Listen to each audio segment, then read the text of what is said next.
Commander Vorath Senn walked away from the observation rail and did not look back. Behind him, the bridge of the Anthari flagship Remembrance of Keth hummed with the quiet of officers who had stopped talking. Below the viewport, through 60 kilometers of atmosphere and a haze of particulate light, the coastline of what had once been their colony glittered with towers that should not have existed.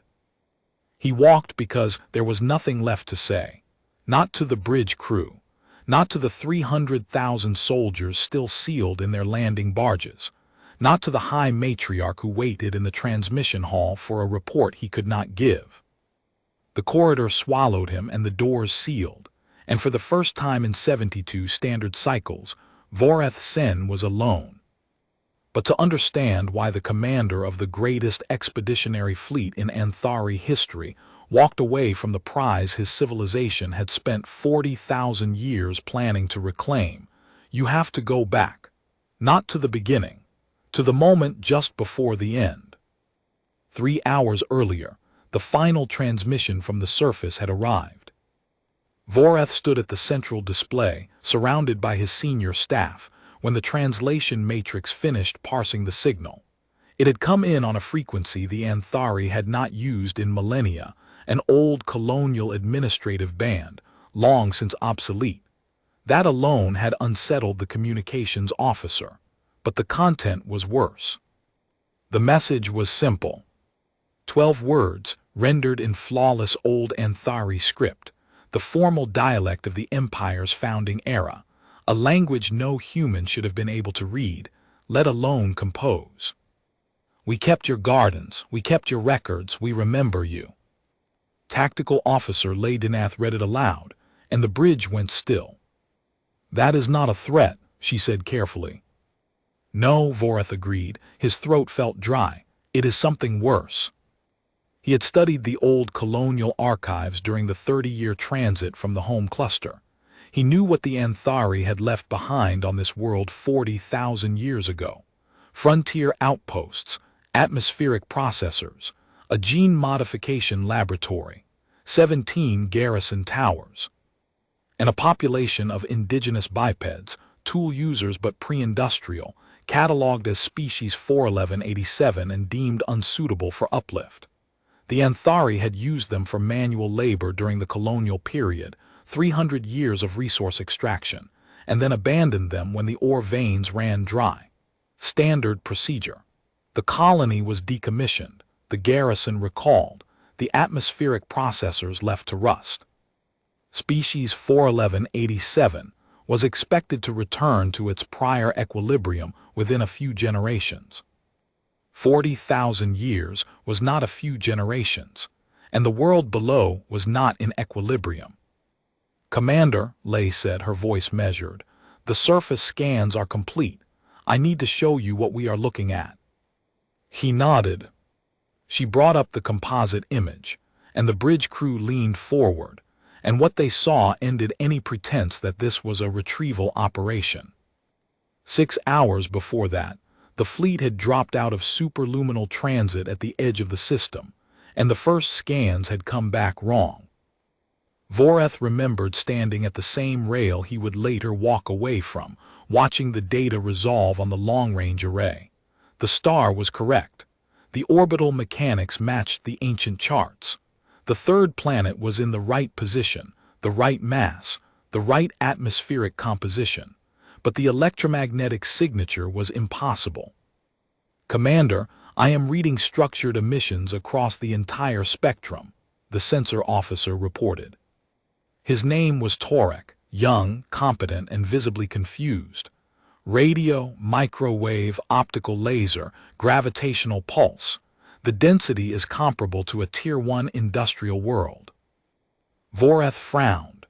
The colonial record lists this system as uninhabited since withdrawal. Tier 1 classification requires a population above 8 billion with unified planetary infrastructure. Yes, Commander. The readings are consistent with that threshold. Then they are wrong, recalibrate. Torek recalibrated. The readings did not change. If anything, they sharpened. The third planet was broadcasting on more frequencies than most Anthari core worlds, and the modulation patterns were unlike anything in the database. "There is something else," Torek said, and his voice had changed. "I am detecting artificial structures in high orbit, large ones. The smallest is 4 kilometers across." Vorath felt the first cold thread of something he had not experienced in decades of command. Not fear, doubt. The Anthari had built nothing in this system. They had left nothing capable of building. Species 41187 had been stone tool users when the garrison departed. "Show me," he said. The magnification resolved, and the bridge fell silent.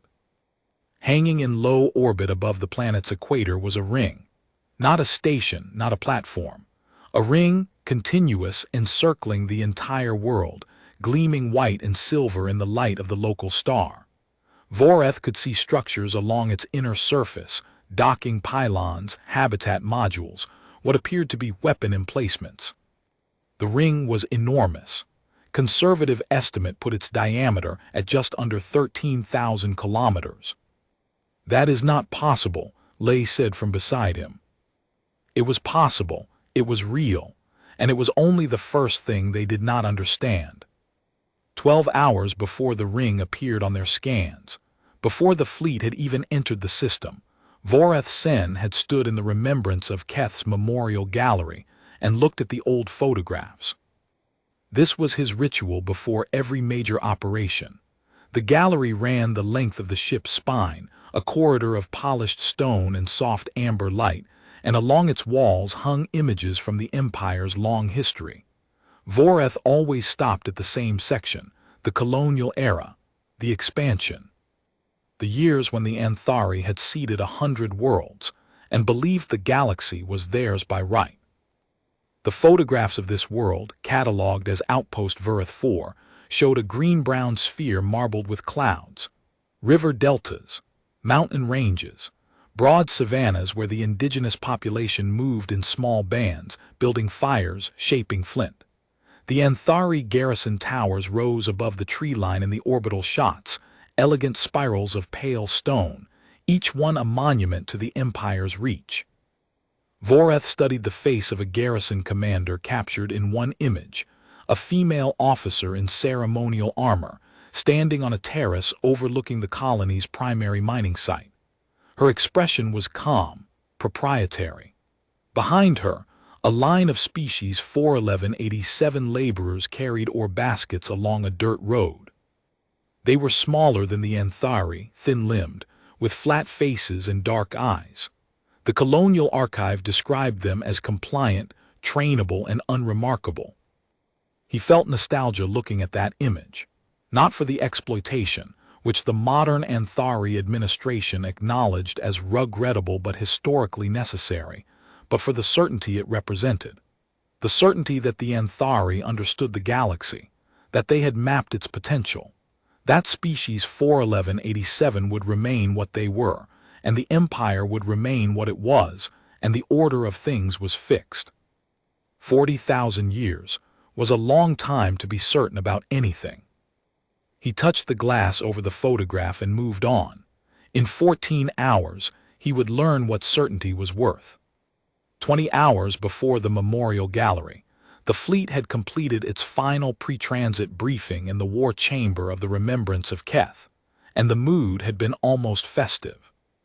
312 warships, 40,000 ground troops in sealed barges, a logistics train sufficient for a 6-month occupation. The expeditionary force had been assembled over the course of a decade, the largest military deployment in Anthari history. All of it pointed at a single world that the Empire had abandoned 40 millennia ago and now wanted back. The reason was simple. Vorath 4 deep mantle scans, archived from the colonial era, showed deposits of crystallized cethrium, a rare element lattice critical to the Anthari's next generation of superluminal drives. The original colony had not mined it because the technology to extract it had not existed. Now it did, and the High Matriarch had authorized the return. The indigenous population, if it has survived, will be at a late agricultural or early industrial stage, the intelligence briefer had said. A specialist named Kev Orath who had spent 12 years studying the old colonial records. 40,000 years is insufficient for a pre-industrial species to achieve technological parity with our current capabilities. The gap is unbridgeable. We anticipate compliance or, at worst, disorganized resistance. Vorath had listened and nodded. The analysis was sound. It matched every model the Anthari had ever developed for abandoned colonial worlds. Species left behind regressed or, at best, advanced slowly. The Anthari had checked on 3 other former colonies in the past 2,000 years and found exactly what the models predicted: stagnation, regression, or extinction. Questions? Kev had asked. Fleet Master Soria Thin, the commander of the ground forces, had raised one hand. She was a broad-shouldered veteran with campaign scars across her jaw, and she spoke with the blunt economy of someone who had fought on 11 worlds. What if the models are wrong? Kev had smiled. Then we have 312 warships and 40,000 troops, Fleet Master. The contingency is the fleet itself. Soria had not smiled back, but she had accepted the answer. They all had. It was, after all, an overwhelming force. Whatever was down there, stone tools or bronze swords or primitive firearms, 300 warships was an answer to anything a forgotten colony could produce. That confidence lasted until the ring appeared on the long-range scans. Go back further. 31 hours before the briefing, before the fleet committed to its final transit vector, Vorath Senn had stood in his quarters and read a letter. It was from his daughter, Arith, who was 12 years old when the fleet departed and would be 42 when it returned, even if everything went according to schedule. The Anthari had solved many problems across their long history, but they had never solved the problem of time. Superluminal transit compressed distances but not years. The fleet would be gone for 3 decades, and the people they left behind would age, and the world they returned to would not be the world they remembered. Arith's letter was 6 lines long. She had written it in the careful, formal script that children were taught in the academy, and it said, "Father, I know you are going far away and will be gone longer than I have been alive. Mother says you are going to bring something important back for the Empire. I want you to know that I will remember what you look like. I drew your face and put it on my wall. Come home the same. Arith." Vorath had read it 17 times during the transit. He read it again now, in the amber light of his quarters, with the fleet 31 hours from a world he had never seen except in colonial photographs.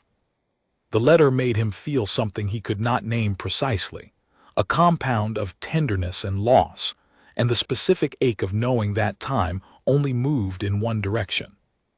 He folded the letter and placed it in the breast pocket of his uniform, where it would stay for the rest of the operation. Come home the same. He intended to. He did not yet know that the same was the one thing no one involved in this operation would ever be again. Now go forward.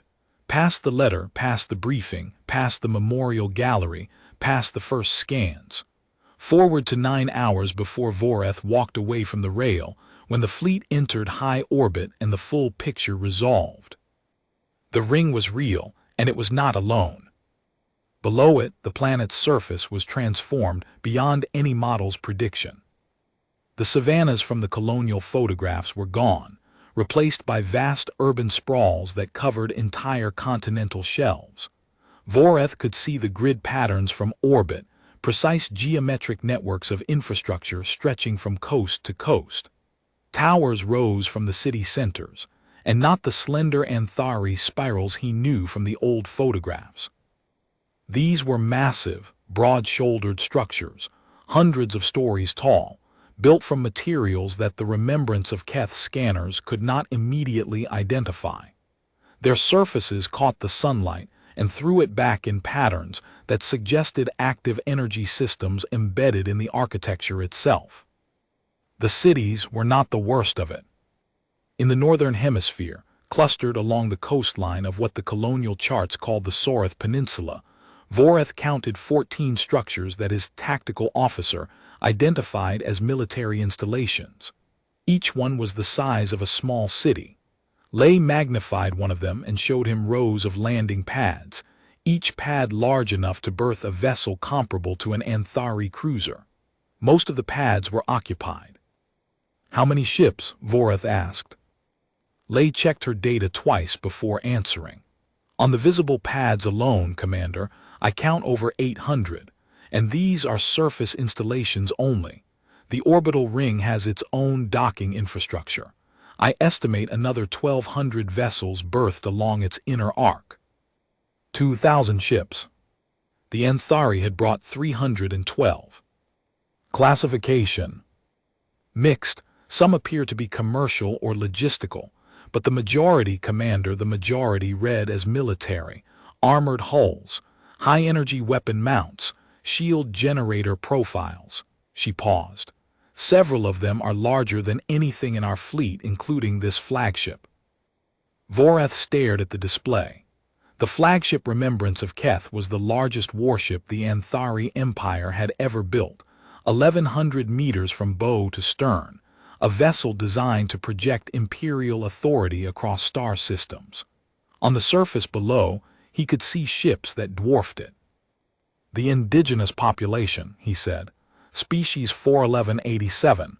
You are telling me they built this?" "The genetic signature matches, Commander. Evolved, diversified, but the baseline is consistent with colonial-era records. This is them. Species 41187. Stone tool users. Compliant, trainable, and unremarkable. 40,000 years. They had built a civilization that surpassed the empire that abandoned them. Go back one more time, not hours now, years, millennia."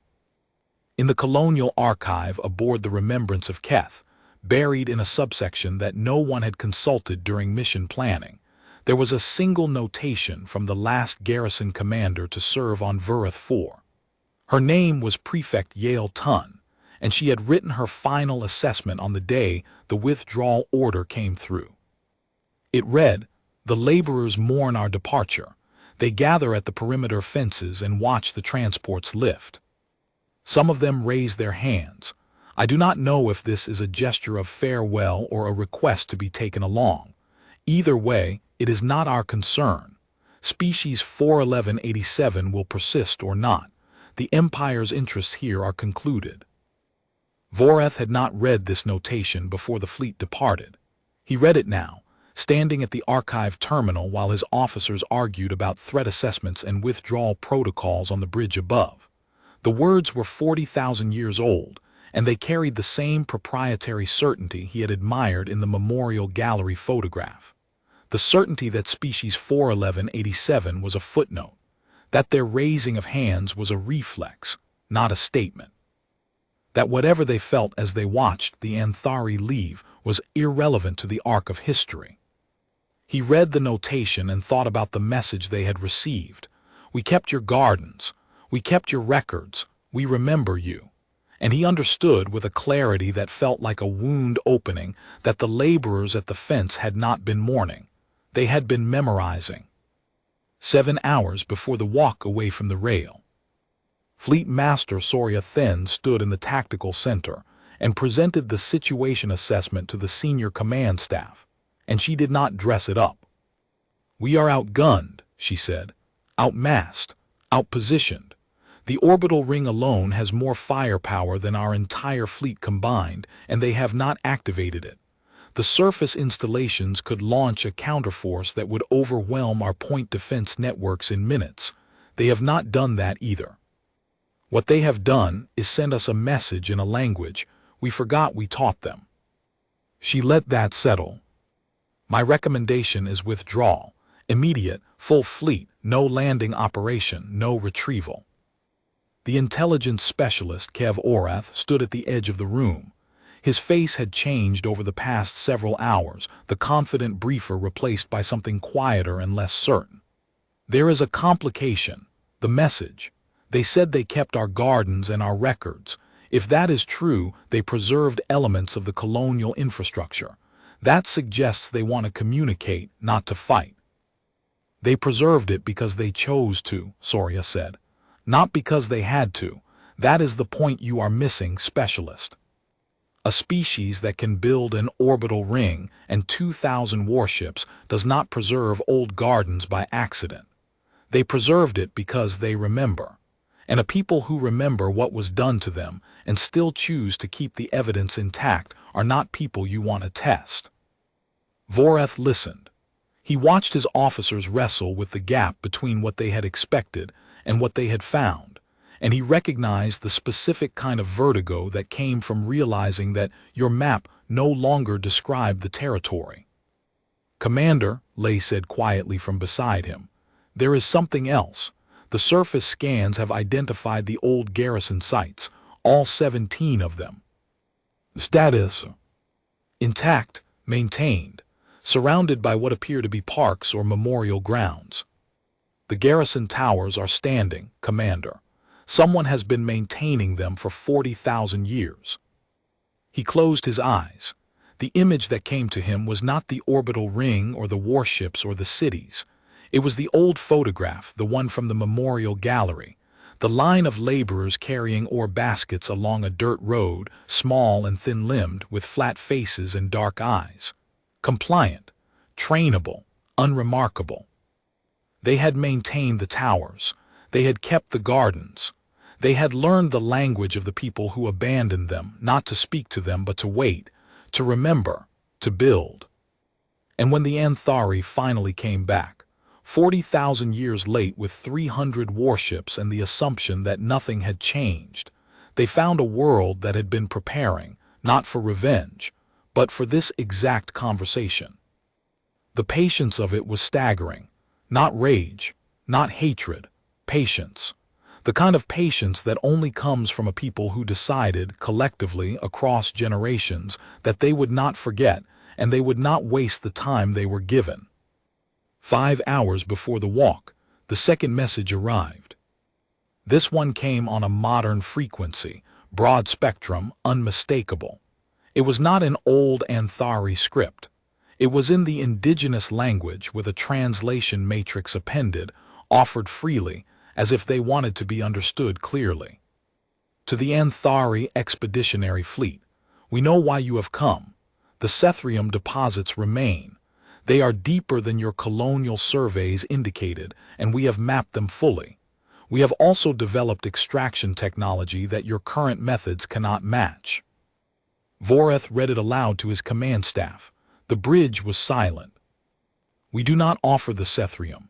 It is ours as this world is ours, as the sky above it is ours, as the space between your fleet and our ring is ours. We state this not as a threat but as a fact. You left and we grew.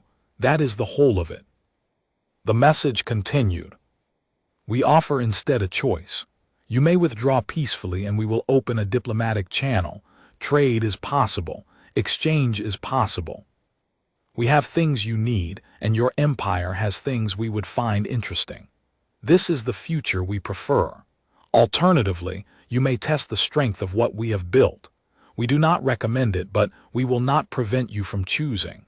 We learned long ago that every species must decide for itself what kind of people it wishes to be." The final line of the message carried a weight that Vorath felt in his chest. "We kept your garrison towers because we wanted you to see them when you came back.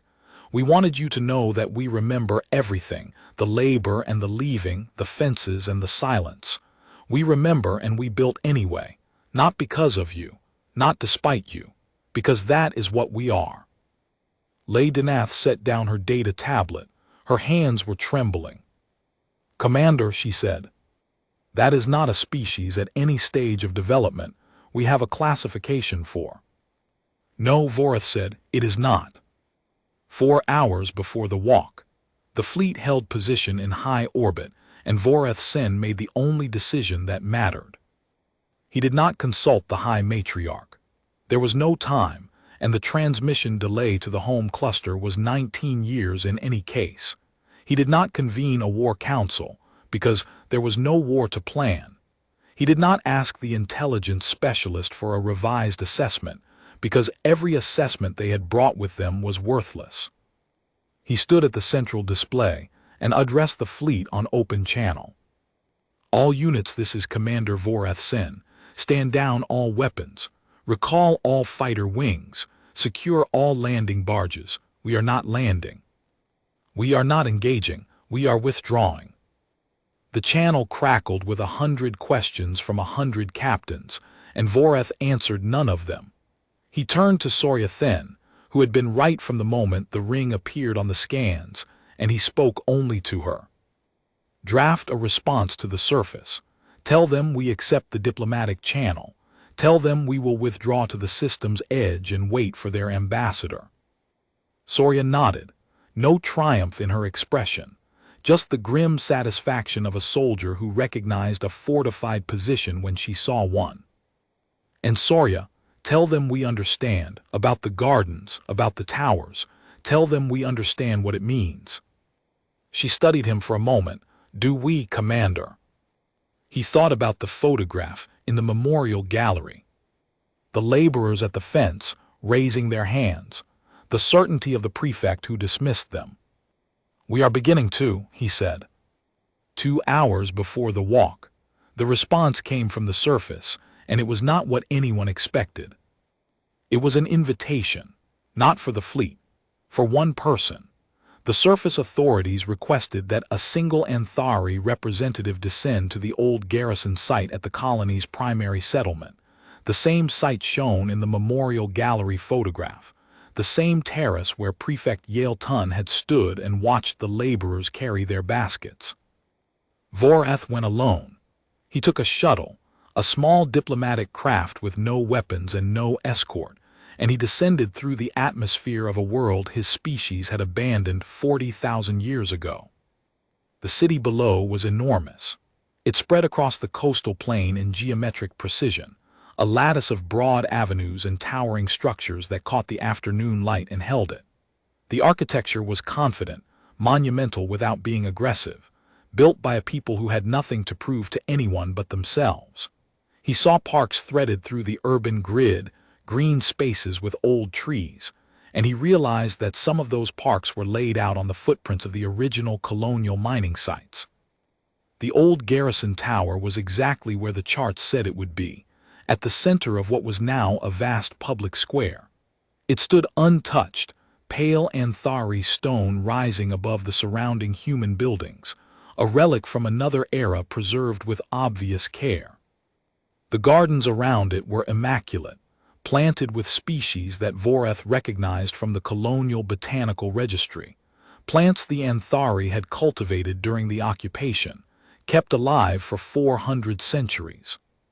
His shuttle landed in the square, and he descended the ramp, and he stood on the surface of a world that had been a labor colony the last time an Anthari set foot on it. A delegation waited for him, 5 individuals tall, composed, wearing formal attire that carried no military insignia. They were species 41187, humans as they called themselves now. They had changed in 40,000 years, taller, broader, something in their bearing that spoke of a civilization that had not just survived but arrived at a place of settled confidence. The leader of the delegation was a woman with silver-white hair and dark eyes that reminded Vorath, with a jolt he could not suppress, of the laborers in the old photograph. She extended her hand, palm up, in a gesture that the colonial archive identified as a greeting of equals. "Commander Senn," she said. Her Old Anthari was flawless, spoken with an accent that had not existed 40,000 years ago, shaped by generations of scholars who had kept the language alive as a matter of institutional memory. "My name is Warden Adara Kale. Welcome to Earth. You will notice we still call it that." He took her hand. Her grip was firm, unhurried. "Warden," he said, "I have seen your world from orbit. I do not have words for what you have accomplished." "You will find them," she said. "Come, walk with me." She led him through the gardens. The old colonial plants grew beside native species, cultivated together, interwoven. Vorath saw an Anthari flowering vine, a Kethira, climbing the base of the garrison tower, its blue blossoms open to the afternoon sun. He had not seen a Kethira since he left the homeworld. The sight of it here, on a world the Anthari had stripped and abandoned, tended by the descendants of the people they had left behind, produced an emotion he could not categorize. "Your people planted these," Warden Kale said, watching his face. "We kept them, not as a reproach, as a record. We wanted to remember the whole of it, not just the parts that hurt." "Why?" Vorath asked. The question felt inadequate, but it was the only one that mattered.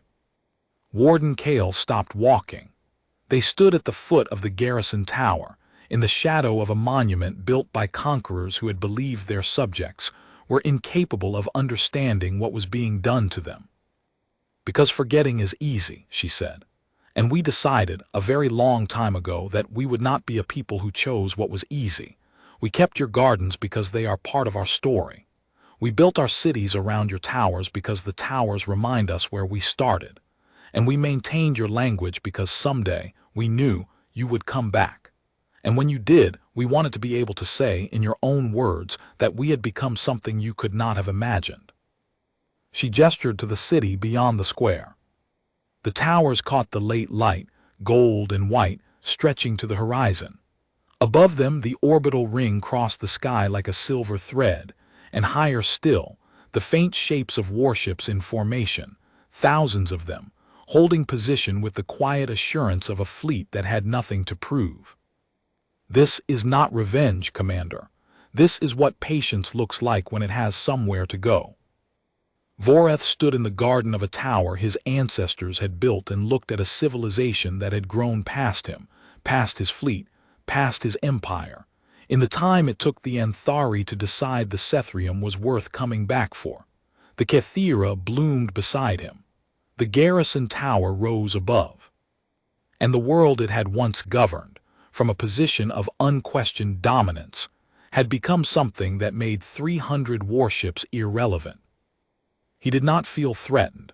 He did not feel afraid. He felt what the letter in his breast pocket had asked him to feel, though Arith could not have known it. The ache of realizing that you cannot come home the same, because home is not the thing that changed. 1 hour before the walk, Vorath returned to the remembrance of Keth and went directly to the memorial gallery. He stood in front of the old photograph, the garrison commander on her terrace, the laborers on the road below. He looked at the faces of species 41187, the ones the archive called compliant and trainable and unremarkable, and he saw what Prefect Yale Tun had not seen, what the entire Anthari Empire had not seen, what 40,000 years of confident certainty had made invisible. They were paying attention. In the photograph, the laborers' eyes were not downcast. They were watching, studying the terrace, the officer, the towers, the technology, the systems, not with resentment, with the quiet, deliberate focus of a people who had decided to learn everything and wait. That was the thing about patience. You only recognized it after it had already won. Vorath reached into his breast pocket and unfolded Arith's letter, "Come home the same." He read the words and understood, finally, that the letter was not about him. It was about what every parent fears and every child eventually learns, that the world does not wait for you, and the people you left behind do not stay where you put them, and the only honest thing to do, when you find that everything has changed, is to stand in the garden of your own history and admit that you are the one who did not grow. He refolded the letter. He placed it back in his pocket, and then he walked to the bridge and stood at the observation rail and looked down at the world the Anthari had left behind, and he understood that the fleet was not going home with Sethrium. It was going home with something more difficult and more valuable. The knowledge that the galaxy was not what the Empire believed it to be, and that the people they had dismissed were the ones who had been paying attention all along. And so Commander Vorath Senn walked away from the observation rail and did not look back. The diplomatic channel opened within the hour. The fleet withdrew to the system's edge, as promised. Over the following months, the first formal exchanges began, cautious on both sides, but grounded in something that neither the Anthari nor the humans fully understood yet. The recognition that 40,000 years was not a gap but a conversation, delayed and now finally resumed. Vorath would spend the 19-year return journey writing his report. It would be the most consequential document in Anthari history, not because of what it recommended, but because of what it admitted. The expeditionary fleet had gone to Vorath expecting to find a dead colony and retrieve a mineral. Instead, they found a civilization that had turned abandonment into architecture, memory into infrastructure, and patience into a power that no fleet could answer. The report's final line would become the most quoted sentence in the Anthari language for the next 1,000 years. Vorath wrote it alone in his quarters, with his daughter's letter on the desk beside him, and the slow stars of superluminal transit streaming past the viewport. We left them in the dirt and they built the sky. The error was not in leaving. The error was in believing they would stay. On a world now 40,000 years and 19 light years behind him, the Kathira vine climbed the old garrison tower, and the gardens bloomed, and the towers of a patient civilization caught the morning light, and the people of Earth went about the ordinary business of a species that had decided, long ago, that remembering was not a burden but a foundation. They did not watch the Anthari fleet leave. They had stopped watching the sky for the Anthari a long time ago. They had better things to build.